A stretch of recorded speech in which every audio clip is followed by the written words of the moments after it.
Hi, I'm Dave Barnes. And I'm John McLaughlin. And welcome to Dadville.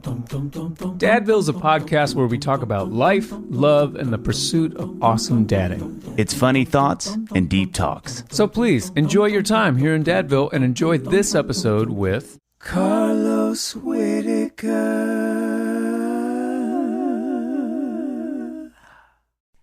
John, do you know how much fun we have making this podcast? I can't even describe how much fun we have. It makes me want to turn about face to the masses and say this.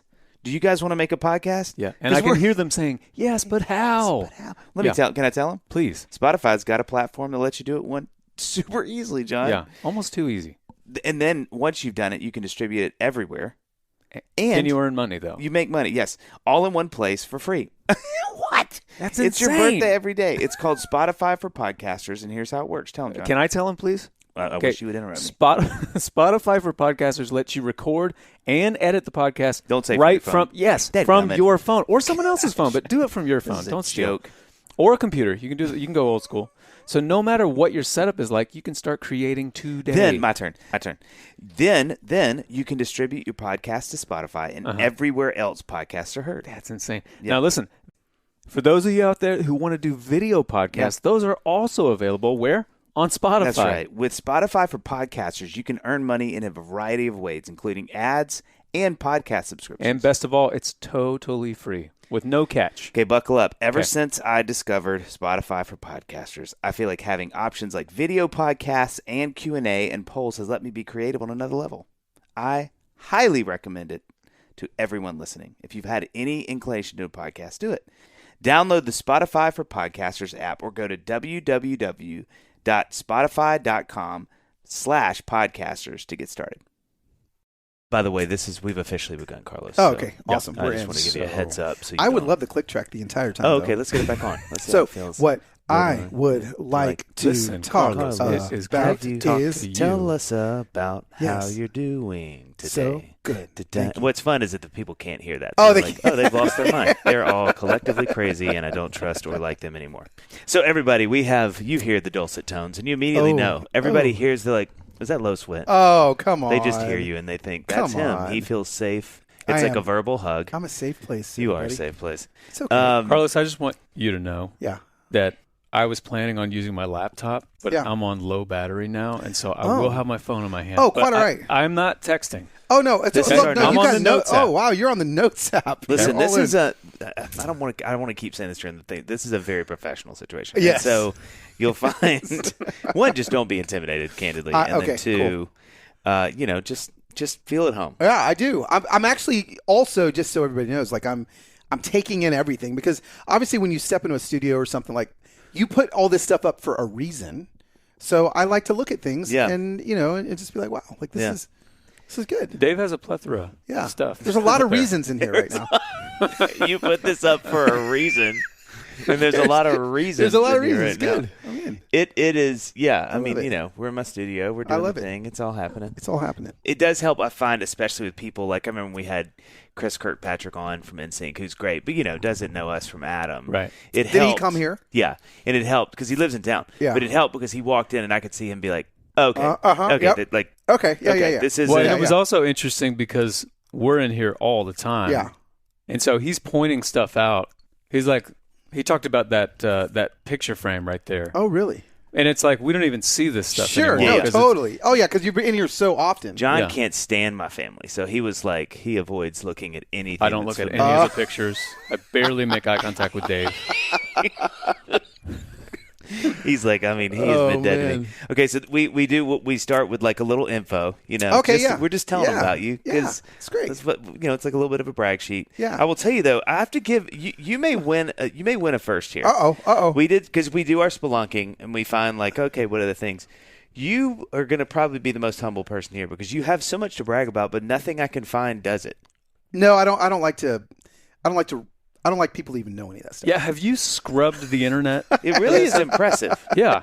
Because I did all my little tricks. Oh, you did? Like, I know how to find it. Yeah. Right there. I was reading like old interviews from 2010. Oh, yeah, bro. That was like stuff together. That was like people don't even here's how much I've scrubbed the internet. People don't even know that was a part of my life. That people don't even know that they'll Google me and they're like, I found a photo of you with a deep V-neck and a rosary and a guitar. Were you a worship leader? Yeah. Like, were you people have no idea. Yeah. Like, I am like, That is fascinating. yeah, it's I need pretty to impressive. hire you to scrub some I was stuff. going to say, from yeah, my you need to past. have a little side hustle. on Yeah, that, 'cause yeah, you let's could- go. You could bless a lot of people's lives from bad amazing. decisions.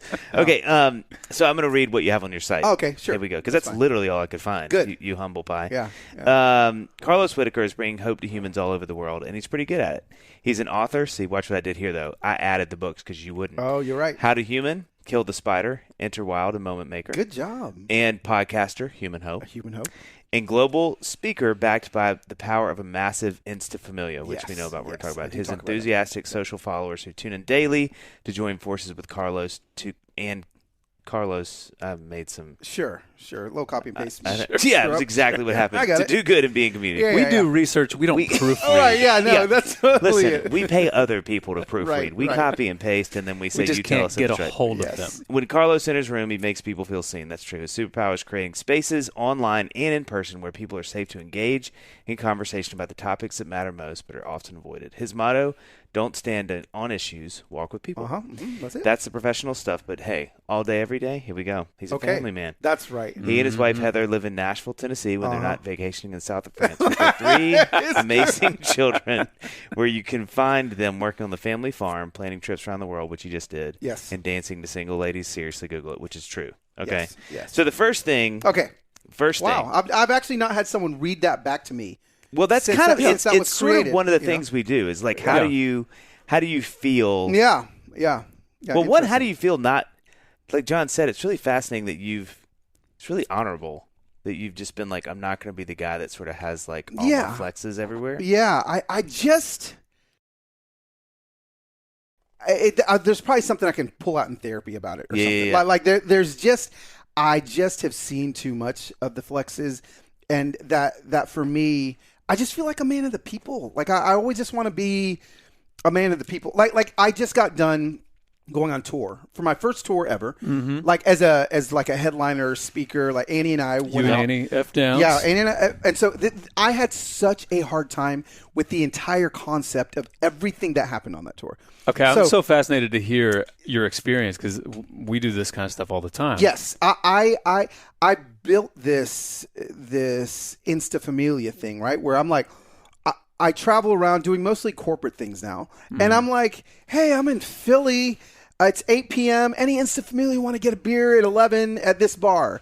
And like 30 people will show up, and we have beers and have fun. And so I called these Insta Familia meetups, and I do them all the time. And then suddenly, now I have management now, and I have things are growing in the career, and I'm having such a hard time with wait, I'm gonna ask people to pay money to hang out with me, like that. Nothing about that makes sense about who I am and my platform, and so I'm having to battle this every the first night of tour.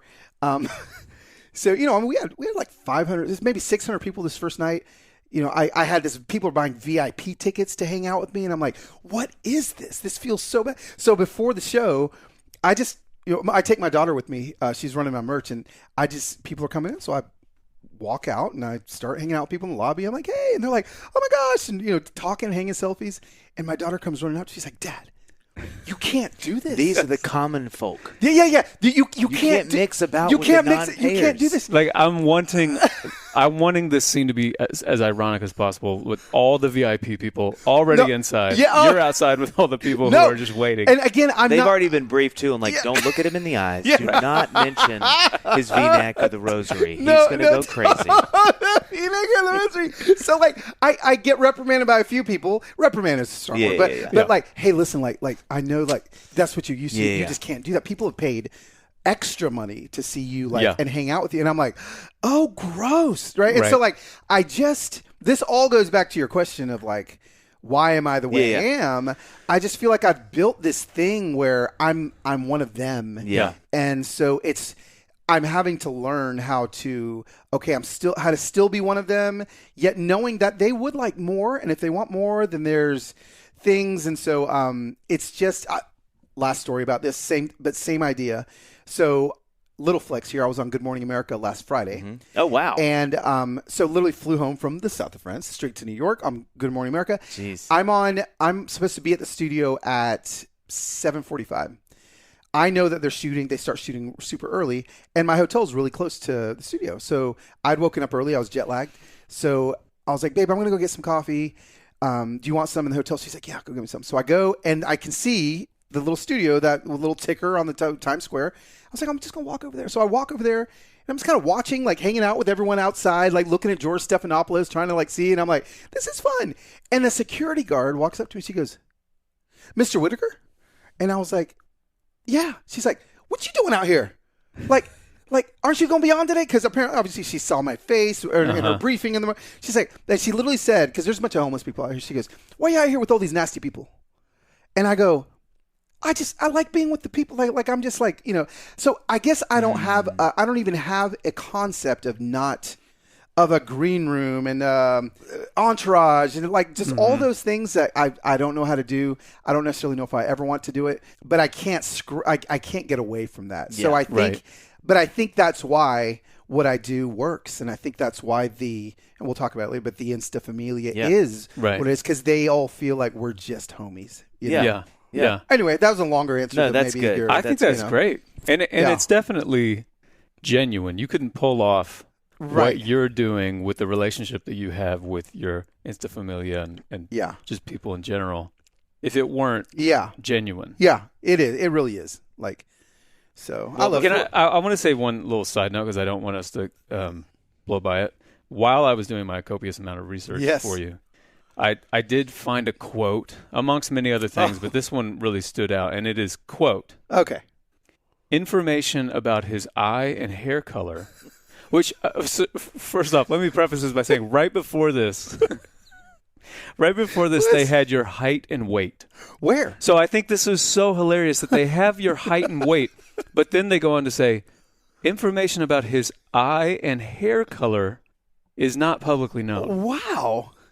What on the other hand, he looks quite smart, intelligent, and appealing. But I'm like, that's mind-blowing. But the eye and hair color, it's just out there. Yeah. Like, ironically, there are like 5 pictures of you above this right quote. Above the quote. This feels like an AI response. Like somebody typed something in and was like, we can't find it. But his name makes him sound appealing.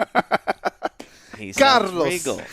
Okay, but speaking of your Insta Familia and all that kind of stuff, it's one of the things that I think that I really like about you. I think this is one of your most likable traits. Oh, wow. Thank you. That you are involved. You're out on the street. You're involved in people's lives. Like I heard you speak down the road at the Fisher Center at the Porter's Call Evening thing. Stories. Absolutely. Yeah, and there you showed this video of I want to say you were in an airport. Yep. And there was a guy who was playing the piano guy. Yeah, Tony the piano guy. Okay, so give just the summary of that situation. Yeah. I was on my way home from something. A gig got canceled. I remember being like bummed, and I was like, well, this was COVID-ish era, and I'm like, well, I lost some money. Like, what am I gonna do? And so I'm on my way home to Nashville, Atlanta Airport, Terminal A, super long escalator. You go up there. Right then, you see a Chick-fil-A in that food court. There's a pizzeria, kind of wine bar, and then there's like a piano guy playing, and he's always there. And so I go get some Chick-fil-A, and I am listening to the piano guy, and I kind of turn and realize nobody's paying attention to him. So, just kind of being who I am, I was like, well, I'm just going to go sit as close as I can and enjoy this concert. And so I pull up a chair, maybe awkwardly a little too close. Right. But I pull up a chair and I just kind of start like watching him bounce my head, and he's kind of looking at me and then looking back at his piano and then looking at me, and he finally stops playing and goes, man, what you doing? And I was like, oh, like, why are you paying attention why are you to me? paying attention? And I was like, oh, dude, like, this is amazing. You're so good. I just wanted you to see that, like, I see you. Yeah. And man, he stops playing and just is like, well, tell me about you. And we start kind of forming, this conversation, and I found out about his life, and he's on dialysis every night. He just seemed like the kindest, coolest guy. So anyway, he goes back to playing, and I'm eating my Chick-fil-A, and I had the thought, I wonder if I could give him a big tip. And I remember I had like $80 in my pocket, and I was like, I'm about to blow his mind. I'm about to really. So I was like, hey, Tony, man, what's the biggest tip you've ever gotten? Again, he had $15 in his tip jar at the time. He's like, $400. And I was You're like, like, oh, uh-oh. crap. You just back up and leave. I'm like, okay, well, that didn't work. But that was the moment when I thought, wait a second. I have the freaking Instafamilia. Yeah. I've got them right here in the palm of my hand. Let me start live stream. I've got 30 minutes before my flight. So I started Insta living him, whatever that verb is, and said, hey, I got 30 minutes before my flight. How big of a tip could we give him? So in 30 minutes, we raised $10,000. Good night. And I stopped him. I said, hey, Tony, I got to leave in a few minutes, but I just need to let you know. Like, what was the biggest tip you've ever gotten or whatever? I was like, well, I'm about to deposit $10,000 into your Venmo account or whatever. And he's like, I mean, you can see his face on the video. He is shocked. Yeah. And he's like, what? And I was like, there's a lot of people watching on Instagram. They're called the Instafamilia. And he's like, who? Like, again, he had no concept as what was happening. Right. I left that up because the story expires in 24 hours. So I just left it up. And by the end of 24 hours, it was $78,000 that we gave him a $78,000 tip. Holy guacamole. That is unbelievable. And it, you know, like it obviously changed his life. Yeah. And the thing about it is Tony and I became like another dad to me. My dad has dementia. Like I'm in this kind of process of grieving with my own father. And suddenly I'm gifted this other man, my dad's age, that just is everything to me. And we just became really close. And I got to make really to put a bow on this story, and why I feel like this stuff is important is it's never, there's a lot of accounts out there that'll like give money to homeless people or whatever. But I like to remind my people that that's just the beginning of whatever this relationship or whatever this moment is. It has to keep going. So with all the money we've raised, I've tried to stay in relationship with these people. Yeah. Tony and I continued, I'm giving him Instagram lessons. He's like, I want to be part of the Instafamilia. So I installed Instagram on his phone. I see him all the time in the airport. His kidney disease is getting worse. He's getting sicker a year later. Now it's 2022, April. And I go to visit him in the airport. He's not there. I call his wife. She's like, he hasn't been at the airport in a month. So I see him at home. He's pretty sick. I have a speaking gig at Gwinnett Center Arena in front of 8,000 people coming up maybe 3 weeks from then. And I was like, I'm gonna share the story like I did at Porter's Call. But what if Tony walks out on stage at the end of it and plays? And so Tony's only played in the airport and a couple of piano bars. So I was like, dude, not what's the biggest tip? What's the biggest crowd you ever played in front of? He's like, 400 people. And I was like, I want you to play us out of my talk. So, bro, the video footage, this is amazing. He comes, at this point, he's really sick. He's in a wheelchair. But he comes out on stage at the end of my talk, and I play the video, and I was like, anyway, you got to give to people, yada, yada. People are excited about the video. But I was like, what better way to end this than Tony? And Tony walks out. The place goes nuts. 8,000 people screaming. And he actually asks me before, he's like, well, what song do you want me to play? Because he's a cover song guy. And I was like, I don't know. What do you play for 8,000 people? He goes, well, they white or they black? Oh, my God. Literally. And I go, oh, they're white. He goes, oh, it's one song. I was like, what song? I want to ask you guys. Oh, I'm so nervous to answer this. No, don't be nervous. Don't be nervous. What would Tony, my black friend, say he knows what the white anthem of 8,000 people in an arena singing, and everyone's gonna know the word. My mind first goes to Sweet Caroline. That's it. That is it. He goes, Sweet Caroline. So he comes out there, da da da, and the place starts singing with him. He is singing. I'm up there with my mic going back to 2010 with my rosary and deep V, and I got my microphone hanging out of them. He is singing. He's weeping, crying. What a moment! And he told me, he goes, this was way more impactful than any of the money that I ever got. He passed away a month later. Jeez Louise. And what a gift. And I'm just telling you that's it. That's what it's about, right? Like it's the totality of the experience. And so, I try to, and because I've raised a lot of money, I get emails all the time and needs, and I think needs are very important and stuff. But for me, it's always just been about, as I'm stumbling around life, like I just know. I know when it's like, no, this person or whatever. So free bacon from Butcher. ButcherBox free bacon from ButcherBox free bacon from ButcherBox. Dave, wake up. Yes. No, wait. No, John, please. Was it a dream? Please tell me it wasn't a dream. Free bacon from ButcherBox? Yes. Dave, I had the same dream. And guess what? What? It's real. The thing is, John, ButcherBox is so great. I don't even need the free bacon for a year. Okay. You know what I mean? Well, just give him a call. No, John. I'm still going to take the free bacon. Look, you never look free bacon in the eye and say no. Okay, that's the third thing my uncle taught me on the baseball diamond. I just meant that after I made those 4 top sirloin steaks last night, you hear me? 4, John? That's one person in my family didn't get one because we want to create a little bit of competition, okay? I don't really need any more convincing to have ButcherBox shipped right to my door. Same here, Dave. Same here. I certainly have no beef with the benefits of ButcherBox. You see what I do? It's Tuesday. Hey, it beats the prices at the grocery store, and it's high-quality meat and seafood that you can trust, humanely raised with no antibiotics or added hormones. And it's delivered free, John, right to your doorstep. Again, we don't have them throwing it in the neighbor's yard. They don't leave it in the yard. Not in the backyard. They will just chuck it over your back fence and just see what happens, okay? And box plans are customizable in both size and frequency, John. Okay, well, let me add to this, right? Please a variety of high-quality cuts at an amazing value, plus exclusive member deals, recipe inspiration, guides, tips, and hacks. Now, Dave, it's time to tell them about the free bacon. Go. With pleasure, John. ButcherBox is giving us a special deal. Sign up today at butcherbox.com/Dadville and use code DADVILLE to get 2 packs of bacon free for a year plus $20 off your first order. That's amazing. That's butcherbox.com/Dadville and use the code DADVILLE to claim this deal.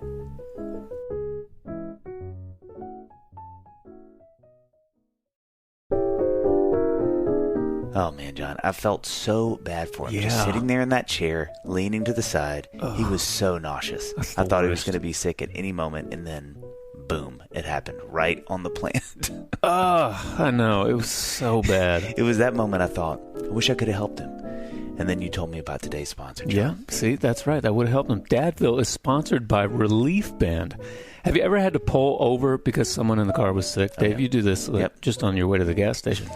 Or maybe someone in your family had to miss school or work because they were nauseous. If that sounds familiar, and it does to me, John, because 4 out of 5 of the Barnes family are car sick at a significant level, you need a Relief Band. Relief Band is the #1 FDA-cleared anti-nausea wristband that has been clinically proven to quickly relieve and effectively prevent nausea and vomiting associated with motion sickness, anxiety, migraines, hangovers, morning sickness, chemotherapy, and so much more. I love Relief Band because whenever one of the girls starts to get a little car sick, which is crazy because I'm such a great driver, but anyway, we give them the Relief Band and the nausea, boom, gone. It goes away. It makes that sound.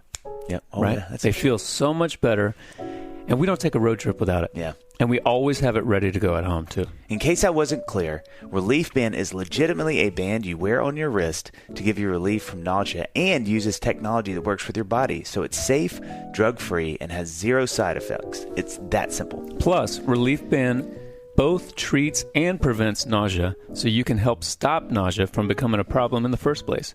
It's a must-have for every road trip. So if you always have a flashlight on hand for a blackout or a first aid kit on hand for emergencies, then you need a Relief Band for those unexpected nausea moments. Right now, we've got an exclusive offer just for Dadville listeners. Can I tell them about it? Please do. Okay. If you go to reliefband.com and use the promo code DADVILLE, you will receive 20% off plus free shipping.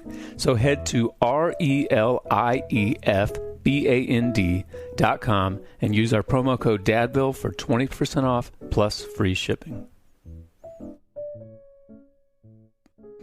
So you have all these situations like that, all these amazing connections and how you're bringing all your familia in to be a part of these things.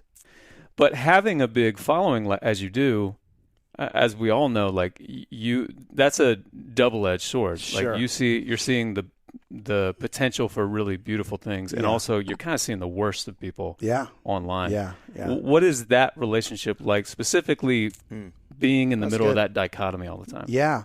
I feel built for it. Mm-hmm. I guess, I'm 49, and I feel like I've just at 48 figured out what I'm supposed to be doing. With wow, jeez. So there's still time for us. Yeah. You still have time. You can have a bunch of other things you care about up on your walls. That mean things. Or whatever. I got more walls. You got more walls. I got more walls. Yeah. So the thing is like I feel like with everything that happened in 2020, all of the really crucial conversations that we're having in culture, and I guess I never knew that I was gifted to help people navigate difficult cultural conversations in a grace-filled way. And suddenly that's the number one thing I hear from people is, yes, I raise money and that's one thing that I do. But the other thing I do is, I talk about these hard things of racism and all these things, but I do it in a way that people feel safe enough even if they disagree with me. And so suddenly I'm giving people words that they didn't know that they needed. And I get that a lot, like Carlos, like I just, once you said it the way you said it, I now have, don't stand on issues, walk with people, whatever it may be, I now have words that I can use in my family, in my relationships. And so knowing that I am the kind of like my book, How to Human and Be Human, See Humans, Free Humans. And, sometimes like people will call me like the Mr. Rogers for adults, like helping people like to see people that aren't like them. That still will bring up a lot of negative energy in people that are following me or people that aren't following me but see a reel being shared that want to jump into my comment sections. And what I try to do as much as I can is practice what I preach. And I mean, I got it yesterday. I put up a reel about how to have difficult conversations with people that you love or something. And somebody came in my comment section. They're like, "Raw, you're so arrogant," and this and that. So what I do is I just went to hit their profile, hit message, swiped up DMs, opened up my camera, and I shot them a 60-second video. Wow. They weren't expecting that from me. But every single person that comes at me in my DMs, I send them a video back where they can see my eyes. Wow. It's just so hard to hate somebody that you can see. Yeah. That's looking at you. Yeah, and right. Every single time they feel accosted, and then they're 9 times out of 10, they're like, I'm so sorry. That was my thumbs. And it's always coming from a wound and a place of hurt. And man, all these people end up being like part of the Insta Familia. And it's because I just take time to open my camera and let them see my eyes. And that's great. Because I think it is the anonymity that brings out the worst. Yes. It's like road rage. Oh, totally. We're all in our cars. We're not face to face. Oh, you're not face to face. Yeah. You finally catch up with the person that you're road raging, speeding behind, and it's a 68-year-old grandma, and you're just like, and suddenly you see. And then you're madder. Yeah. You're like, they should be off the road. They should know by now. Yeah. That's the thing, is they've had more life to learn that. Yeah, lesson. that's right. That's right. So anyway, to your question, I don't know. Like I feel built for it right now. Yeah. Like whatever the narrative is that we're more divided than we've ever been. Mm-hmm. But the truth is that's just a narrative. We just have more access to other people's opinions than we've ever had. I saw your post about that. So, which, by the way, we laughed so hard because I was like, if I tried to do a post while I was running, literally people would send it to the emergency room and be like, you need to find wherever he is. It looks like he's off of Belmont. Like my eyes would be crossed. There'd be blood from my ears. Yes. I'd be like quoting Elton John lyrics while I'm trying to make a point. It'd just be so confusing. Well, I mean, here's the thing. I produce those things, right? Like I put the camera down. Yeah. I run up to the camera. Right. But to the normal person watching, they're not even thinking that. They're like, oh, he must have a camera crew following him. I'm like, no. I like set it down. I walked 100 feet away, and then I ran back by. I would have loved for the family that you're running in front of to be like, honey, what is he doing? This is it. That's my life all the time. I just don't care anymore. So But I mean, to your point, that video is. I remember watching that and being like, what a great.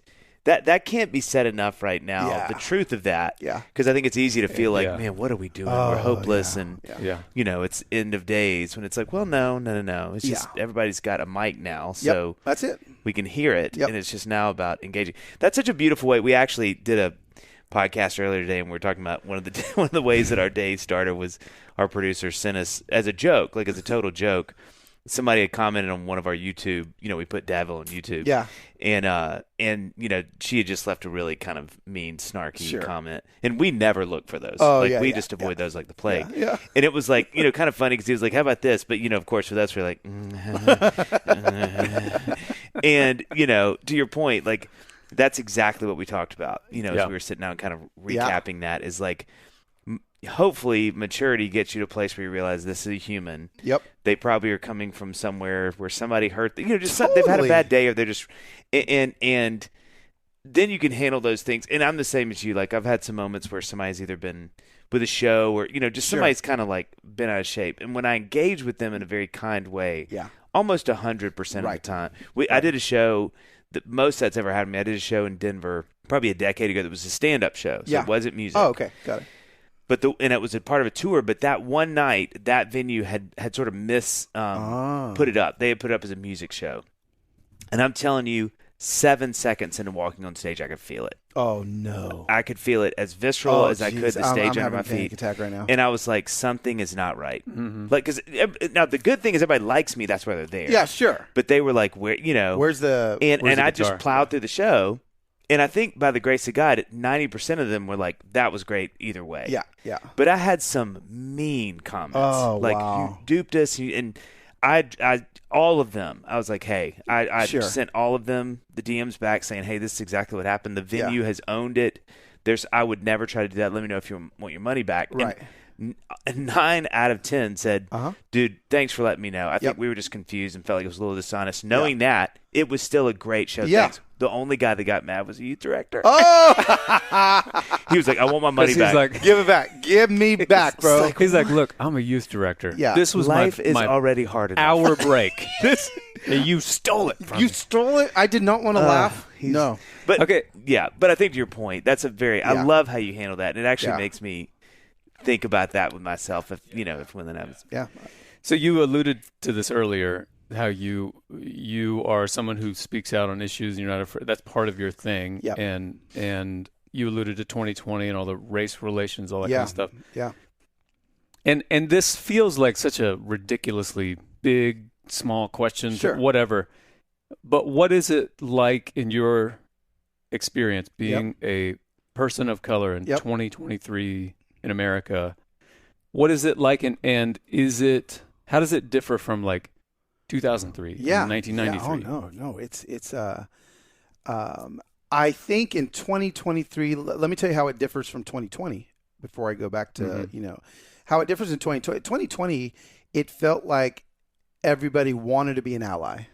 Yeah. In 2023, it feels like people feel safe enough and far away, removed enough from 2020 to where they not only don't want to be an ally anymore, but they can almost be a little bit more blatantly racist, to be honest with you. Like it is, I'm shocked on a daily basis as to things that I'm reading and people that I love or know that follow voices that I see are saying things. I'm like, what like they would never have said that in 2020. They would never have said that in 1990. Right. But what gives people the gall now to be able to say something in 2023?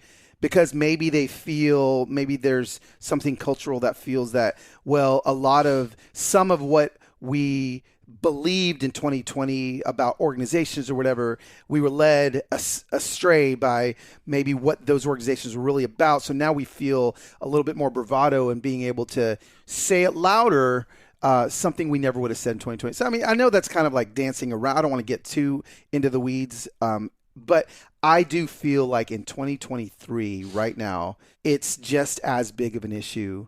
And I feel like I'm maybe because I am a reconciler of relationships, and I felt like I was doing a lot of work in 2020.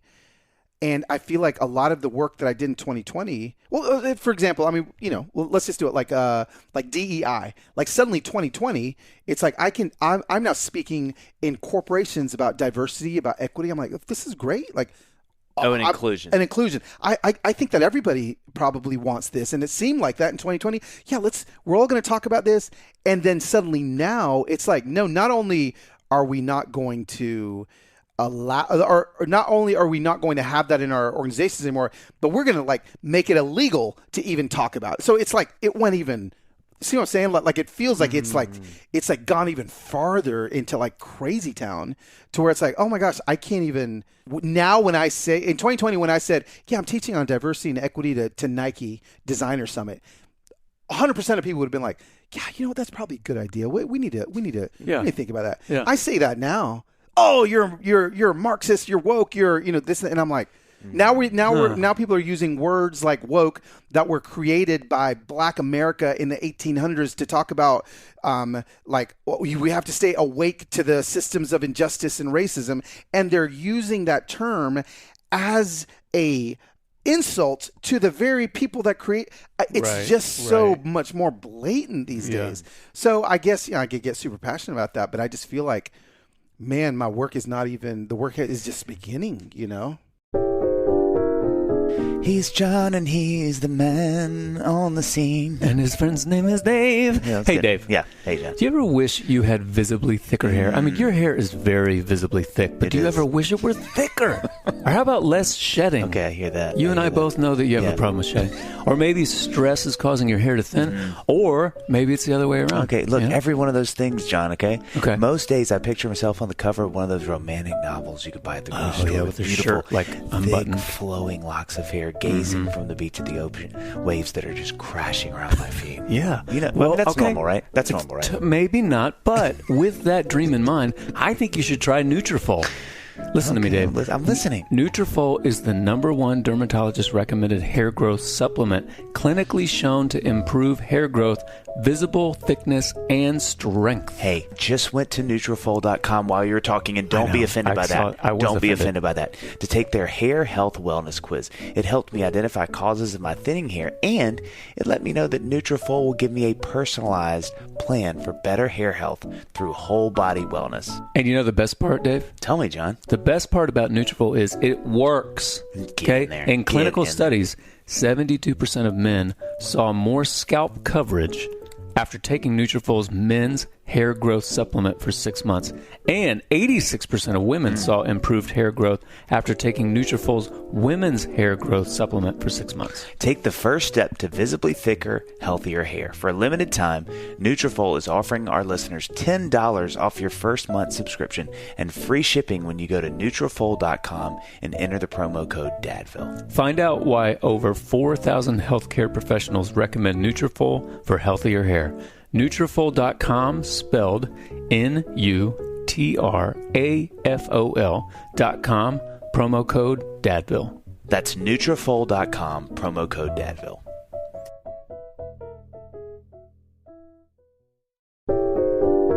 Go Ninja, go Ninja, go. Hey. Go Ninja, go Ninja, come on. go. Yeah. What's up, John? Hey, Dave. Lunchtime, John. Yeah. That's what's up. Did you ask what's up? I don't even care if you did, because I'm going to tell you what's up. I did with my eyes. Okay. You always do it with your eyes. It's lunchtime, Johnny. And guess what? Look what I brought. Just look what I brought. Dude! Yes. Teenage Mutant Ninja Turtles lunch bag? Where did you find that? Ninja Turtles. Simple Modern. You've probably seen their gear at Target, Walmart, and on Amazon, John. I mean, I saw that 40-ounce Trek tumblers there. Yep. But I had no idea that they also have these sweet TMNT lunch bags. That's Teenage Mutant Ninja Turtles. Look at you. You're so in the know. Well, they do. And not only is there stuff in those stores, you can go to simplemodern.com/dadville and order directly from Simple Modern. They are the perfect brand for everything you need for back to school time. We call that BTST. That's right. That's for right. TMNT. We don't have time to say the whole words. Listen, yes. Dave, this stuff is awesome. Yeah. Look, you can get backpacks, drinkware, lunch bags, and they have Disney, Marvel, NCAA, and NFL designs. And NFL, that's National Football League. It is. And, John, maybe the best part is they give 10% of their profits to organizations committed to causes like solving the water crisis, fighting human trafficking, or helping underprivileged communities. Okay, look at this. I just placed my order. I went with the Spider-Man Hadley lunch bag, okay, because I didn't want to steal your Ninja Turtle thunder. Yeah, Turtle Thunder was actually the name of my metal band in high school, but I digress. I knew you could do it, John, and I've always believed in you, except for a couple times in the past, but mostly I have believed in you. Go to www.simplemodern.com/dadville, and by sharing your email, you'll get a unique discount code just for you, or bundle and save for back to school. This should be your go-to brand for your family. Do you think any of that has to do with, one, is there anything to, from your view, white people getting easy, sort of... John. Easy. Easy. And I say that with all respect. Well, Do you hear that? He is saying it safely to you. Okay, I'm putting the headphone down. I need to take a walk. You can't say. I can say. White people getting sort of fatigue. Oh, sure. And also, too, like, is there anything to it? And I'm not making any comment on, like, that we should feel fatigue or that we, whatever. Is there also any sort of sense of, like, pendulum swinging and we're getting there, but we just got to. Yeah. You know what I mean? Yeah, I think that the hood was pulled open on America in 2020. And everybody got to see something they've never seen before. Yeah. They saw this, and I think you can look at that for initially, and you can be like, yeah, this needs to get fixed. Well, is it, I don't want to put words in your mouth, but is it better said to say white people got to see something that was there all the time? Absolutely. We just weren't seeing? Because everybody else is living under the hood. Absolutely. Yeah. Everyone else is. Yeah. What's under the hood was built for white people, and so it's like, oh my gosh, like this is horrible. I want to look at this. But here's the thing. I've looked at, now we can go back to the 90s and the 80s that you were talking about. I've looked at systemic issues or racism, just blatant racism to me. Even when I moved to Nashville, like I've got all these stories of racism that have happened like in town. And when I've been fly fishing on the Caney Fork River and came back to my truck in 2017 saying, go home, N-word, you're not welcome here. Like, this is in Middle Tennessee. This is like, I loved the outdoors. I'm in the outdoor industry a lot and I see it a lot there. And, so there's always that's been me every day, right? That's what I have to live in. And suddenly what happened in 2020 is, yes, white people, I think, looked under the hood and they're like, oh, this is awful. Like, okay, like, what can we do? Let's do it. And I mean, I knew from Jump Street. Yeah. This isn't going to last. This isn't maintainable because if you haven't been in it and seeing it and experiencing it day after day after day, it's not maintainable to your worldview. And at some point, they're going to put the hood back down. And at some point, they're not going to want to look under the hood anymore. And so that is, there was fatigue, a lot of fatigue. And honestly, I'm one of the people that was like, it's understandable. This is not maintainable if this isn't something that you're called to but I think it is maintainable if you just kind of, you don't feel like you have to go to a march every weekend. Yeah. Like what can you just do when you're in the small moments of conversation? You need to feel some kind. It's like with anything, like exercise or whatever. If you're not seeing some kind of small progress or something like that, it's hard to I think one of the small things that we've done with Annie and I, because that was a huge year for us. Yeah. I mean, with us and our friends who, Absolutely. And very eye-opening. And I think at that point I was like, I feel like I know about that. And it was like that. I feel like, and by the grace of God, I sat down with all of my black friends and said, hey, can we talk about this? Yeah. And it literally felt like I was being read into a play that I was in that I didn't know I was in. Right. Like it was like, so you've enjoyed that. Can we show you what happens over here? And it was like, this has been here the whole time. But I think, so it was very eye-opening. But I think one of the things that is so fascinating to me is like, you said that so well. It's like if you don't even have a passion for it. But one of the things that we've tried so much with our kids, that Annie and I, it is one of the most important things we talk about. Yes, is when we have moments where something happens and there's not fairness. Yep. Where there's a sense of like, why is that not like that for us or them or whatever? Yeah. We are on it. Yep. It is like you need to understand something. Like that is why this is like this. And as white people, we have this ability to do some things that our black friends don't get to do as easily, or it's just whatever that is, right? Yeah. Whatever that is. But for us, I have been so thankful because I can see that they are starting to understand that better. And it's informing their worldview. And so it's, to your point, John, it's even like those little micro movements. Yes. And like you're saying, because I think the fatigue that I've seen, I'm white, I don't know. And one of the things that I have seen is like you can feel, I feel like with amongst some of the white community people, whatever, that I know, it does become, you see so much. Yeah. And your first thing is like, we got to make this right. Right. And then it doesn't get right. Right. And you go, well, I'm spending. Or the problem is just way more complex. Way than more what complex, you signed right? up for. Or Sure. Yeah, and then you're like, I don't even know what to do about that. But then also, I think there's this real feeling of like, man, I feel really bad. Mm-hmm. I don't really love feeling bad. Right. Oh, and I think maybe the biggest to me, just from my side of the whole thing, as a white guy, I'm like, I do think that's why I think you have so much wisdom what you're saying, and your wisdom to go, let me tell you how long this is going to last. Yes. Because it's like, let me tell you that who doesn't do well with those feelings is whoever the sort of like majority is. Absolutely. You know, they're not going to enjoy being told, like, hey, even in the most gracious ways, like, this just isn't going great. Or like, man, it just mean a lot more if you thought about us in a different way or whatever. Yeah. And so you could feel very much so, like, at a certain point, to your point, it not just sort of changed, it turned. Whereas, like, that's enough. Yep. Like, hey, world, that's enough. That's enough. That's enough. Absolutely. Because so good. I don't like feeling bad. Right. And I'm really tired of feeling like bad. And especially, you know, when you think about like me or John or someone who's generations down. Sure. Going like, I didn't even know I was. Am I doing something? Yeah, and if I am doing something, I didn't even know I was doing it. So now I feel doubly bad because I feel clueless to some oppression that I'm a part of. That you know. And so I think, to your point, it's fascinating to hear that you were wise enough and had been there long enough to read it, because I think a lot of people thought we can do it, and then again you sort of hit that point where you're like, oh God, I'm a little. I don't like feeling bad. Right. I don't want to feel bad, so we put the hood down. Yep. And and because we can keep on with our lives, we keep on with our lives. Totally. Absolutely. Yeah. And I mean, when you really think about it, it was a lot. Like it was a lot of focus on race and a lot of focus, and then a lot of new conversations. And suddenly it's like, oh, wait a second. Well, now I've got to be anti-racist as opposed to not racist. And what's the definition of that? Yeah. So like, I know that it is exhausting to lean in, and and so like I am one of the voices that's like, I'm not expecting everybody to to like I said, march every weekend or to whatever, but like I don't think that's how it's going to get fixed anyway. Yeah. Like I feel like it's with your kids and with your great grandparents if they're still alive, or grandpa. Hey, grandpa, you probably can't say that.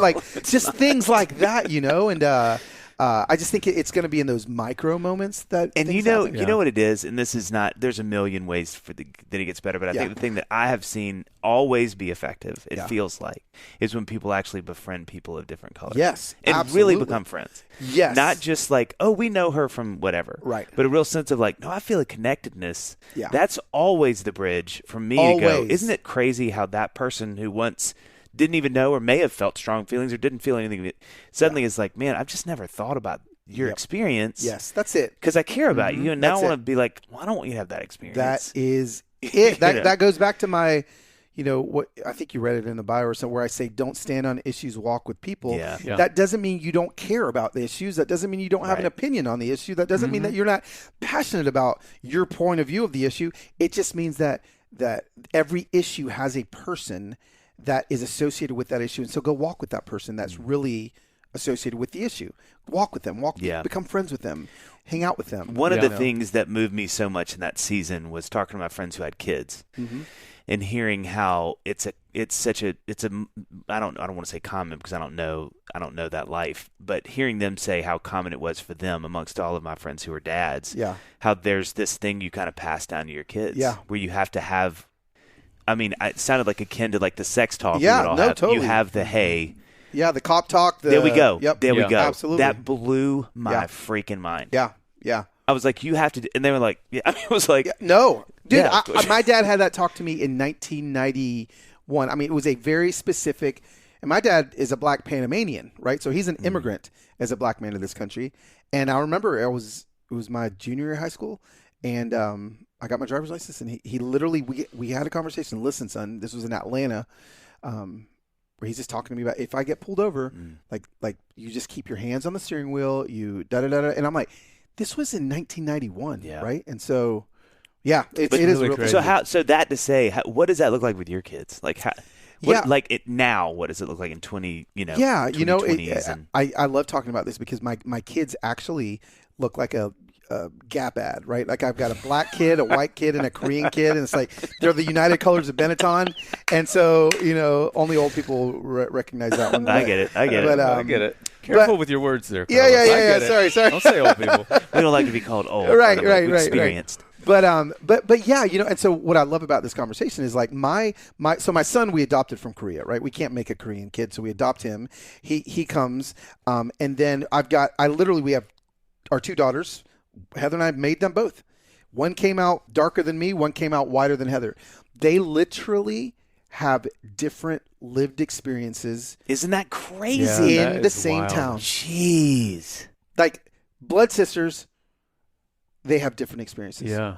And so we have to talk about that. We do talk about that. And I actually, I don't think I did a podcast. Maybe it was an Instagram thing where I talked to both of them about like, one of you identifies as white, one of you identifies as black, but you have the same mom. Your and dad. sisters, same mom and dad. That is crazy. And so, seeing that, and I've been able to really see how one kid's experience is different than another's kid. And then I've got my Korean kid who, in the middle of all the 2020 stuff, like, he doesn't look like any of us. And so suddenly, like, I hear from him, like, this is hard for me. Like I am, as a Korean, especially in Nashville, there's not a big Asian community. And I mean, there's one here, but not like LA or places we've been. And he's like, I just feel lonely that no one looks like me. Like none of my friends, and so, yeah, man, it is a constantly moving target of conversation.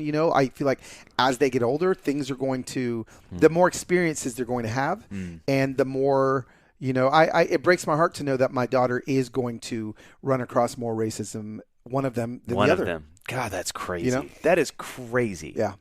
The last question though about this, because I kind of hesitate to. Those are the best ones. Yeah. Whenever you say I kind of hesitate, Well, I hesitate to ask it because I don't want to be. I don't want to be like the white guy that's like, but it's better now, right? Sure, it's good. It's totally. But I'm like, as you're talking about your experience and talking about your kids, I'm like, well, we would all hope that it's 2023. Yes. Like when your daughter gets her license, or she has already. Hopefully, it's at least better than it was. Yes. Do you have that sense, or yes? I would say yes. It's better than it was in 19. You're going to get in your car and call your wife and be like, they asked the question. And I had to say it, honey. I could tell John had a tear in his eye. And if I said no, he was not going to sleep tonight. That is the thing. We've said this before when we're having these kinds of conversations. I'm like, I'm just going to say the question because no, it's good. I'm going to take the chance that I'm going to be that guy. Yes. It is better, but you have to start. It's better for who? So it's not better for my daughter that's going to experience it in the mall because it's going to be the first time she experiences it. Right. That's so it's better for me. So I get to look and say it was better than when my dad immigrated to the United States in 1960. Yeah, I'd get that. He couldn't drink out of the same water fountain when he landed as a white guy. I can drink out of the same water fountain as you guys, but I didn't know. I never lived that. Yeah. So you can't experience that. So when he was like, oh, things are better. I'm like, oh, that really hurt my feelings when they called me the N-word as I was, or I can't. When I dated, I won't say her name, and I went to pick her up at prom, knocked on her door, and her father opened the door in Tucker, Georgia, looked at me and said, "You're at the wrong house." And I was like, "Oh no, I'm Carlos." Like, is it? No, and then I hear her upstairs go, "Daddy," and I'm like, "Oh, so." Dad, I know that you didn't drink out of the same water fountain, but when that man looked me in the eye and would not let his daughter go to prom with me because I was black, it hurt me just as much, even though it's better. And then when Sayana has whatever experience she has, it's going to be better, but it's going to hurt. She's not going to know what better is. Yeah, that's right. She's going to, and so yes, it's better. But man, better's not it, right? Right. Yeah. So, right. Yeah. And I don't even know why I want to ask that question. I think I just want it to be better. You want it to be better. To be fixed. All my friends, just hope. My friends ask the same thing. Like, dude, like things are better. We had a black president. Like, things are better. Well, and I think that maybe the bad possible outcome of that question and getting a answer that's like, it's getting better is sort of the global thing that maybe we all felt in 08 where it's like, okay, we're good now. Yeah, totally. Like, look at this. Yeah. Obama, like, wow, racism is over. It's over. It is over, I think too, I mean, we don't have to talk about this, but I do think it matters. I think one of the things that's so helpful when you have a Christian worldview, it's not hopeful, but I think it's helpful, is if you really believe the human heart is what it is, this doesn't get reconciled before Jesus is coming back. And so, and I mean, that's not, it's not to like give an excuse or like, but I think it at least gives some operating structure around what you just said. Absolutely. It's like, this is human hearts are dark and sinful, and you know, there's this is what we do. But while like to John, as a part of me as a white guy, I'm just like, man, I just want this to be better. I know. Can this be better? Yeah. Can we just make this better? Yeah. And so you just want to hear your black friends look at you and be like, bro, I had a day without racism. And you're like, a day? And they're like, it was a good day. Yeah. Oh, God. No, it is. I still, this was 2 weeks ago. We go on a family walk. Family's getting smaller because kids are getting older, but with my son, and we're kicking the soccer ball, and Heather's with us, and in my own neighborhood, I don't know my neighbors, and I kick the soccer ball and it rolls into someone's yard, and I go running, and my wife literally stops me. Hey, let Losai go get that. Good night. Because that's something that we don't have, that in your neighborhood, in my own neighborhood, but we didn't know this house, Yeah. And Heather's like, just let Losai, like he's 17-year-old Korean kid, like it's just maybe better than if you go in the, and so like again, it's better, but I still have to think about these good things, night. So yeah, that's the thing. I feel like and last to put in a bow, I think that was the grace that my friends gave me in that season was just to be read in a little bit. Yeah, and I think for me learning those things, I was like, how can you not have empathy? Yeah. When you hear daily, hourly, I mean, one of the most fascinating ones, and every single one of my black friends agreed. Yeah. One of my buddies said, oh, when I go, he's 55. Yeah. Is that right? 50. He said, when I go to any restaurant, I immediately count the black people. Yeah. And I was like, he's like, anywhere that I go that has a mass of people. Yep. I've just like, okay. Yep. Okay. Got a couple. Totally. And I was like, for real. He's like, and he's like, it's subconscious at this point. Yeah. It's just, am I good? Is this totally. like, if this goes sideways? Yep. And I was like, that's your life. He's like, yeah, he's like, that's the surface. Sure. Yeah. But to your point about not running the yard, there are these things that I think as white people, we just so don't think about. Forget taking for granted. It's not even on the. Yep. I have a life where I don't have to worry about that. Yeah. I do in the richer neighborhoods. Yeah. Be careful because I'm like, oh, he's here to help with landscaping. He doesn't look like he fits here. But, not anything. There's just really not many moments in my life that I have to think about that. Sure. Which is why it's important to have these conversations. Yes, that's exactly right. I'm grateful that you guys are having it because a lot of people hear it and go, huh. Yeah, I haven't thought about that. And that's it. That's huge. That's it. That's huge really right it, there. man. That is it. Because I think if you sit down as any kind of person, just for 1 minute, like people listening right now, if you haven't heard this, just maybe pause it for 30 seconds and go, how would I feel if I was in my own neighborhood and my wife looked at me as I'm about to run? I don't care what color. Right, yeah. It stops you, but I'm really speaking to white people. And goes, hey, maybe don't run that way. Yeah. Let me go get it. Let You'd be your son like, go get it. well, why can't I just run in a yard? Yeah. Like, well, because they may see you as a threat because of this color of your skin. It'd be like, well, that would feel very unnerving. And again, that is there's an iceberg. And also tip. acknowledge that you can't even, as you're describing this, I'm like, I can't jump in there. Right. I can't, I can try my best to get that on a conceptual level. Sure. But all that comes with it, and 49 years of walking around in your skin, that's why these conversations are so powerful. Just hearing a little bit, a couple anecdotes that make you think. Yep. Yep. And you're the right guy to do it because you have the charisma and the thick skin. Sure. To be able to I always feel have bad that. though. Like, John and I always laugh. We're like, oh, great, we've got one of our black friends or Hispanic. Somebody's coming on the pod and we're like, oh, you know what we're going to do. And I'm like, I can't help it. So especially in 2020, we were. Sure, yeah. Are you? You don't have to do this. Right, Have you been doing this all morning and now we're we're 300 Are we white person? friend number 37 today? It's a just what's your question? There's a queue to your front door. People, I'm number 320. Say, come on in. You're going to ask the same. That is what it felt like in 2020. That is for sure. You're just handing out like pamphlets. Yeah. This is your question's in here. I promise you, it's Totally. in here. Oh my gosh. No, but speaking of your charisma, yeah. and your people skills and all that kind of stuff, Tony's story on paper is a moving story, but it requires somebody like you with your skills to tell that story to people and really mobilize and motivate people. Yeah. I'm curious as a dad. Yeah. How does that superpower, because it's a superpower in the world. Yeah. What effect does it have in the home? Yeah. It actually has a big effect. And my wife is very grateful for that superpower. I think,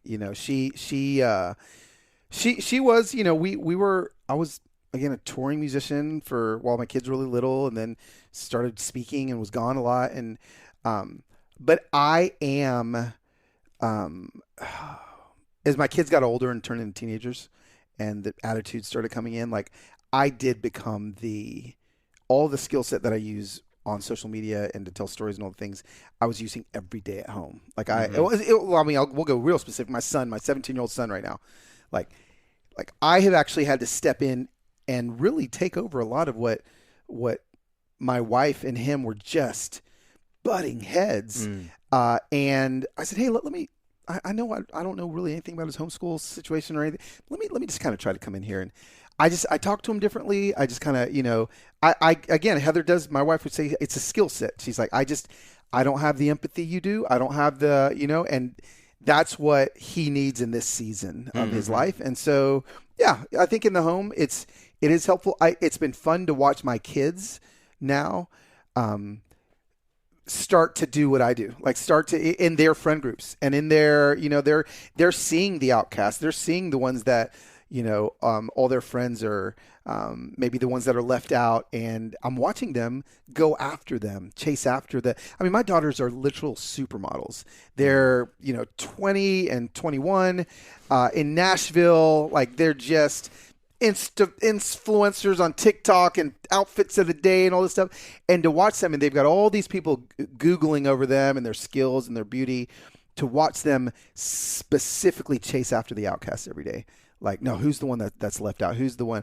And man, just as a dad, like, oh my God, I could cry just talking about it right now. Like to watch them get that and to catch that from me is something I'm just so proud of. Yeah. So. How do you deal? We were talking about this before. One of the things that I'm really interested with the space that you're in, social media influence, or whatever you want to call it. And now they're kind of like, I was looking on your account, and I mean, they've got followers, like your daughters, which is dad has got to be like mildly terrifying. Sure, no, right? It definitely, especially with cute daughters. Yeah. You're like, definitely terrifying. What is that? How do you lead that? Like, I mean, that may sound cheesy, but like, how do you father that? How do you kind of look at them and go, hey, like, I'm in that space, I know it well. Yeah.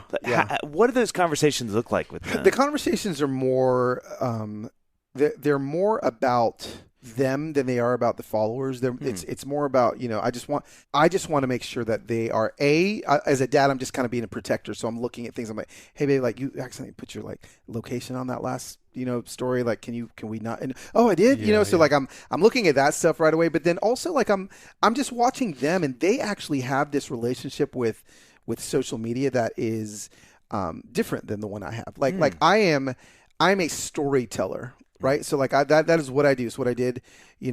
Everything I've done has always been telling a story. They're not telling stories on their socials. And so they're using it. And they're watching their platforms grow.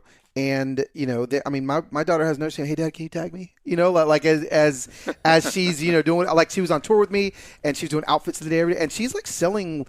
She's got, I don't know, some account with some sell your clothes thing. And she's making a lot of money doing that stuff. And so she sees it as a business. Like they really do. Yeah. I feel like more than I do see this as like a business. And I just have to make sure that, and I guess I don't have to make sure because I feel like they're doing a really good job. Like my daughter Santa deletes her Instagram every day, and she reinstalls it when she wants to post something. And then I did not ask her to do that. So she literally deletes her social media. She deletes her TikTok, then has to sign back in with her username and password. So whenever I see her post something, I know that she's reinstalled it, typed in her stuff, and then redeleted it. Jeez. Okay, so I'm curious because I have two daughters who are 10 and almost 8. Yeah. And so like this is coming up. Oh yeah, all this real stuff. quick. Does she do that because the conversation and the zeitgeist is, hey, social media is, has some negative effects, so this is one route that you can go? Or is it, and I don't want to get too personal with her, but or is it that she's already felt that firsthand, and so now she's like, if I want to be healthy, it's that. Yeah. She has 100% felt it. Yeah. And so she's like, this isn't good for me. She's felt the sting of it. Yes. Yeah, that's great. This isn't good for me. That's great. This isn't, and so I need to do something. And so, so like as much as people are concerned about our kids and their whatever, like, you smoke long enough, you're gonna get lung cancer. You're gonna know. Oh my God, I got to change my. Like they're gonna feel the stings of. That's a great of word. too much. That's a really so good like word. I think sometimes we're like freaking out, like, oh my God, they're gonna be addicted. Well, they're gonna feel addicted, and that's not a good feeling. And so they're gonna do something about it. That's right. I love that. Yeah. I've never heard that take. Yeah. That's a great take. I've never actually said that take. You didn't know that was smoking? Sorry. It's terrible for you. It is bad. You're saying. Yeah. That's a lot of things are adding up right now that make a lot of sense. Now. No, but I think that is. We don't give them we don't give them the credit they deserve for like. Well, too, it's easy. Right. It's easy for me to buy into like the overprotective dad thing. Yep. Where it's like there's a lot of life they're just going to figure out because things suck. Yeah, It's totally. like, they don't need me coming in No, I and know. going, "Hey, you're going to feel like this weird weight in your soul." Yeah. They're like, Yeah. "No, I think I know that." Yeah, and I don't like that. So what's doing that? I'm just gonna take it off my phone. Yeah, Yeah. That's So. amazing. She has the wherewithal. Yeah. I'll tell you just sidebar, which we only talk about. Yeah. Somebody was speaking to how, and John, I don't know if we've even talked about this, how the new move with that younger generation is to see social media platforms as businesses. Oh yeah, Like it absolutely. is fascinating. I forget who said that. One of my smarter friends that lives in that space was like, "Oh yeah, dude, no, the new movement with all social media has gone from recreational and fun to literally monetization. Absolutely. Even the funny accounts, even things you're like, they're like, no, man. Like I'm either trying to sell shirts, I'm trying to get you to come to shows. I'm 100%. trying to. It's crazy to me. 100%. Because for us, the beginners that it was like, oh, it's me and my family on the beach, whatever. But like the younger generations really are coming in and going exactly like you're talking. Sure, I'm posted, but hey, like get a little click over there and get some shorts. Like they're not everything that, and I'm surprised I am on her close friends list, but I'll see my daughter's close friends thing, and her close friends posts on Instagram are what I would normally post on my public account. Like last night, she's like, Saturday night pickleball, or whatever night it was last night, pickleball. It's like just her and her boyfriend, and they're playing pickleball. But it was on her close friends list. Yeah. She would It's never. almost like it's more like LinkedIn for them. Yes, but on her regular one, it's her out for the day. Here's my RK style link. Yeah. Here's the and that's what's on the public Isn't that side. fascinating? It's crazy. Whereas me, I'm like, hey, look, I'm da da da da da. Which is kind of encouraging. Yeah, Because if they can see it as that, it's less like Yes. my identity is tied up in it. Right. It's more like a vehicle to be used. Absolutely. And then the close friends thing becomes like where, Yep. This is where my friends can interact and we'll talk about things. Yep. That gives me a little bit of hope. Yeah. So Like- your daughters are 21, 20, 21, 19, almost 20. 19, 20. and then 17-year-old 17, son. Yep. So what would you say now are the challenges for you as a dad? Yeah. 2 of them are out of the house. No, they're all 3 in the house. they're all still. 3 in the house. For another that's great. month. Nice. Yeah. The 21-year-old is engaged. So Dang. she will be. She's getting married in next April. Okay. So she'll definitely be out of the house. Or you might get another roommate. Hell no. The 19-year-old is moving out in August. Just apartment with girlfriends, and gonna go do that. And then the 17-year-old, we would love to get out as soon as possible. So that would be amazing. And so I'm literally gonna. 2 of them in the next 6 months will be. I've said this before, but I only keep saying it because it's such a surprise to me. Yeah. But you can speak to this from experience. Sure. It is so easy in our season of life with kids where you're like, every moment. Yeah. Just, do you remember when they were just little babies? And like, Totally. remember he couldn't do that 3 weeks ago, and now he's doing. It's every moment is like. I mean, in fact, it is almost all that my friends post that are our age with our kids' ages. So, we're 11, 9, and 6. They're between. It's about, like, savor the time. You're literally 1 decade separate from where I'm at. Yep. Every single parent, like our friends at church,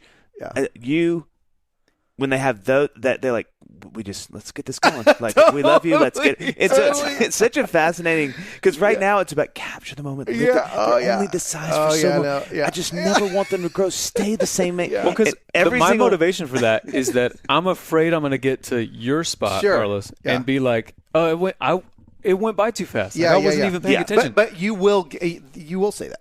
Yeah. There's no matter no fear what. of it. That's going to happen. What you're saying. Which is like, also, like, let's get on out of here. Also, I kind of hope I feel that way. Well, here's the part that you're going to love that you're not going to know that you love. Like Heather and I both are surprised that our favorite season was 15 to 18. Wow. When when they're kind of driving now, they got jobs, they have friends, and suddenly we found our house every single night was filled. I come home from a work trip and this is not exaggeration, 20 cars parked in front of my house. Jeez. And I walk into my house and I don't know this dude in my fridge, and he's like, "Oh, hey, Mr. Whittaker," and they're just in the backyard. They're playing PlayStation downstairs. And I'm like watching them grow into adults, and they want to be around us. Yeah, and they want to be with us. And so it's a little more like, it's not exactly, PlayStation. but it's a little more like roommates a little bit. I mean, obviously you're still parents. Yeah. But it's not quite as So now we're still in that season where there's just our house is kind of the hub for where everything happens, and then they all they meet there, and then they all go out or whatever it is, and man, we just love it. Like this season of don't dread your kids getting older. Yeah. It just gets better. That's a good word. It just is. How do you make your house that house? Yeah. You know, PlayStation. Feed them PlayStation. And honestly, look again. I go back to eyes. What I do with looking at people that don't like me on the internet, sending them videos. Look your kids' friends in the eyes and let them know that you see them. Wow. And they will not want to go anywhere else. And when my kids are like, "No, I don't want to go to my house," they want to come because they know, "Oh, your mom and dad, they see me." Yeah. And man, the amount of dudes that have come to my house without my daughters aren't even there, and they're living in Paris. They went to Paris over in January, February, March, and their boyfriends were coming over. Their guy friends were coming over, like, "Hey, Mr. Whittaker, can we talk about this or whatever?" And like they just feel safe, It just became a safe place, and so that's so beautiful. We just tell people. I tell people all the time, feed them. Make sure that every meal your text never going like, "Hey, who wants to come over for dinner?" Food. Again, all the other stuff. Like I think whatever. Like when 13 video games are important, but I'm telling you, food and just seeing them and them feeling safe, they're going to want to be there. And so if their friends want to be at your house, your kids will want their friends are going to want to be at your house way more than your kids. And we actually don't have we don't have all the fun stuff. My kids have friends whose parents have a lot of money that have pools. We don't have a pool. Have all these things. They still are coming over to our house. That reminds me of this. I'm going to butcher it, but it's something that Amy just told me recently about that she read, where it's like when your kids start to get a little bit older, one of the most important factors is the adults in their lives who are not you. Oh, as a parent. Yes, so whoever they're spending their time around, if it's a neighbor or a coach or whatever, like that plays a really big role in the teenage years. Absolutely. Especially. Yeah. No, it does. It again, that's where, not to toot this horn too much, but that's where church is such a big deal. Totally. Is because you really do get to sort of pick, quote unquote, the people that your kids are going to grow up with, the parents your kids grow up with, and be able to kind of go, "I like these people." Yeah. I mean, Annie is, as we think about schools, she's always been like, and I disagree with her so much until I didn't, because she was right. But I was like, it's about the kids. Like, what are the good kids? She's like, it's about the parents, Dave. Yeah. It is about the parents. And I remember I would always be like, no, I mean, because they're not hanging out with the parents. She's like, I'm telling you. And as I've gotten older, I'm like, it is. You want to make sure you're somewhere where you can be like, the kids are going to change. Totally. The parents are the ones that they're going to be, that are the static. They're the consistent ones, That's so good. if you don't want your home to be the hub, don't look your kids' friends in the eyes. No, don't look them in the eyes. That's what I'm hearing. Don't let them feel loved, and don't feed them. If you don't want to buy all that that's food, a 3 for 3 right Yeah, that's it. So we have pizza for me and the kids. Get a separate everyone fridge. else here. Totally. You guys can go get your food and come back. And also, I'm not looking at you. I'm looking right above you. Right in the eyebrows. Right Just your above. always above. Just Always right at the top of your head. So I'm curious, as we kind of wrap this whole thing up, I'd be really curious to hear what, for those who, have younger kids like ours, and you may have spoken this a little bit already, but what would be the advice that you've already done? 2. 1 being what you just said. 2 being, that the season we're coming into is so fun, right? Absolutely. It's not just don't about, be scared of it. Don't be scared of it. Yeah. But like, what would you say for the people who have the younger kids, you being where you are with your kids and their ages? Yeah. Or what would you have told? Maybe the better question is, what would you have told yourself? Yeah. Like if you could go back now, when the kids were young, was there something that you needed to hear that would be helpful? I think that thinking back to my kids, and Heather, my wife will tell me, like, you were a great dad. Like you were like, I'm like, am I not anymore? You know, but she's like, you were really great. Like you were there, like you were fun, you were consistent. I think though, I spent way too much time, honestly, scared of them growing up. Yeah. Like I just, it was a big fear for me. I just was like, oh my gosh, like, you know, and I just wouldn't do that. Like I just, you know, I'm seeing all these posts like you only have 18 summers with your kids. I'm like, really? Like who's my daughter's 21 years old, and I just spent 2 weeks in France with her, and she wants to, you know, we're going on all these trips together, and like no, like you don't get that's a great 18, word. Yeah. That's a great word. You know, summers with your kids. I just disagree with that. Like I just think that it just don't be scared of them growing up. Well, it definitely, you saying this, I've never thought about this. Literally until right now, it sticks to a narrative which is kind of like the great American narrative. Sure. Well, I mean, as a white guy, I can have no clue what that's like. You know, but I think, you know, be it in movies or books or TV sitcoms, like, I just want to leave. Get out of here, kid. It's this narrative that's kind of like 18. Just get out of the house. We need our space. You know that, and I don't hate my parents, and they're keeping me down. I want to drive the Camaro, Dad. Don't you get it out of my out of my garage. Totally. And so I think that's a weird father-son. Yeah, no, I got it. Timbre of voices, but you know what I'm saying. It sticks to a very clear. Be it every movie you ever saw, Ferris Bueller to whatever, of like the parents of the bad guys, kids. So you got them in this prison for 18 years till they're gone forever. Sure. Yeah. And I think it's beautiful to hear you say that, because that even helps me, because I struggle with that. I mean, I think John and I both, with kids this age, it's about keeping. It's just like you got your claws in this experience going, oh no. Well, and also, you know, like I do. I mean, this is a whole other podcast conversation, but the American dynamic of what family is in America is completely inconsistent with what the rest of the planet does. Said. Right. Well said. And so, you know, like we ship our kids off to college at 18 years old. Yeah. And they're gone. And it's like, but where else does that it doesn't happen anywhere else. Yeah. And so, you know, it's not like we've kept our kids in our house but we gave them the opportunity going like, hey, you don't have to go to college if you don't want to. Like well, everyone else, but if you don't like school, don't go to college. Yeah. Like you can live here, you can do whatever. And so we gave our kids the choice, and they chose to stay. Yeah. And in a healthy way, you know, like they're they're moving out, and it's going to break my heart just like it will every dad when their daughters move away or whatever. But I don't know, man. I just think that again, a whole conversation about family structure and the decisions we've made in America with family just doesn't look the same. I mean, then you start talking about your grandparents and elderly. Like I mentioned this, you know, this is a little teaser for my next book, but I went and lived with the Amish for 3 weeks last year, and it's for a future book of mine. But I want to do this experiment. I'm talking about don't stand on issues, walk with people. Well, let me go walk with the most conservative human beings in America, and I lived with them. And man, there's a lot I disagree with, but the way they do family is beautiful. You know, like the way they take care of their parents and the way they, it's just how it's supposed to be, you know? And so, I don't know. I think, that's, you know, look at your viewpoint of what you think your family's supposed to look like when your kids turn 18. And I don't know, maybe put that in a bucket, and maybe like doubt yourself a little bit and be like, maybe it doesn't have to look like I love that. family. I love that. That's great. Yeah. God, that's good.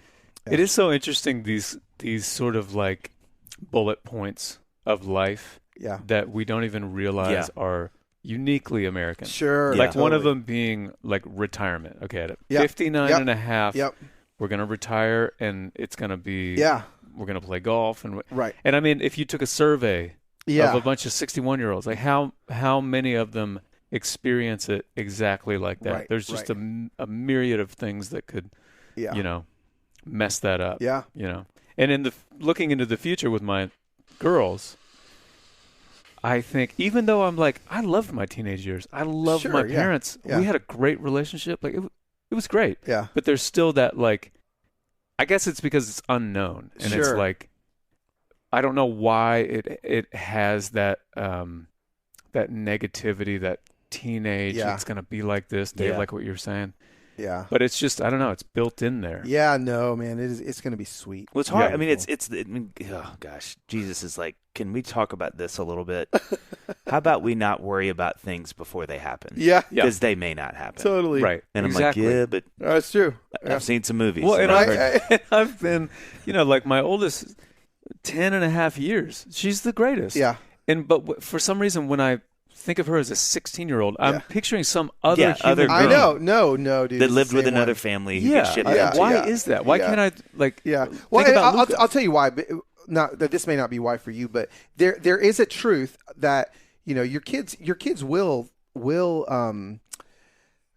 go through a rough, hormonal season in their life where, all three of our kids, like we went through we really don't like them right now. And for one of them, it was from 13 to 14. The other one, it was 17 to 18. The other one, it was, and they all came out of it. But yeah, things do shift. They do turn into different humans and then they come back, And so it is, there is a little bit of that teenage thing. There's new things you're gonna have to deal with as a parent. But I think that's some of it too. Yeah. Then they never come back. That's the thing. It's like once they start changing. Oh, sure. Yeah. Then they never come back. Send them into the pasture and wave them goodbye. Okay. So we're doing some to wrap this whole thing up. Oh, love it. We're going to do some rapid fires. Yep. Okay. First question. Here we go. You got to answer these as fast as you can. Okay. Within reason. Yeah. Would you rather give, I love this question. So it's a giant question. Would you rather give a 10-minute talk 10 minutes from now, or a 45-minute talk 45 minutes from now? 10-minute talk. I love that you knew that. I thought it was going to be the opposite. Oh, really? Yeah. Yeah, I know. I've just heard that the shorter talks are harder. They are, but I've got a good one in my pocket right now. That's kind of a cheat. This is what you do. Yeah, I know. Okay. What is one of the worst live moments you've ever had? Oh my gosh. Probably peeing backstage and my mic was on. No, you did the Naked Gun. Yeah, totally. Oh, it was my gosh. But the mic was on. It's like a rite of passage for a speaker. Like toilet flushing, like the whole thing. Yeah. So. Oh my God. Okay, that's great. I love this question. If the whole world could read one chapter of one of your books, which chapter would it be? Oh my gosh. It's going to be the second chapter of Kill the Spider. Wow. Which was 3 books ago, 2 books, 3 books ago, where it tells a story of what a spider is, what a cobweb is, and I say a spider is an agreement you've made with the lie, and a cobweb is a medicating behavior. And I think that story gives a lot of people freedom. I've heard you talk on that. You said that, and it's awesome. Yeah. Okay, if there was a moment in your life that could have gone viral, what would this moment be? Oh, that could have gone viral? I've had a lot of moments go viral. So that you could choose. You could actually go, that's the one. Really? This is a great question. I've not thought of this one. Probably.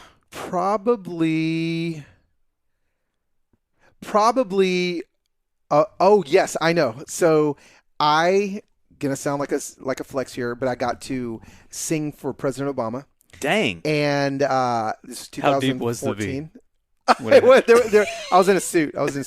But I did have the chin strap Daughtry beard. Nice. Oh, nice.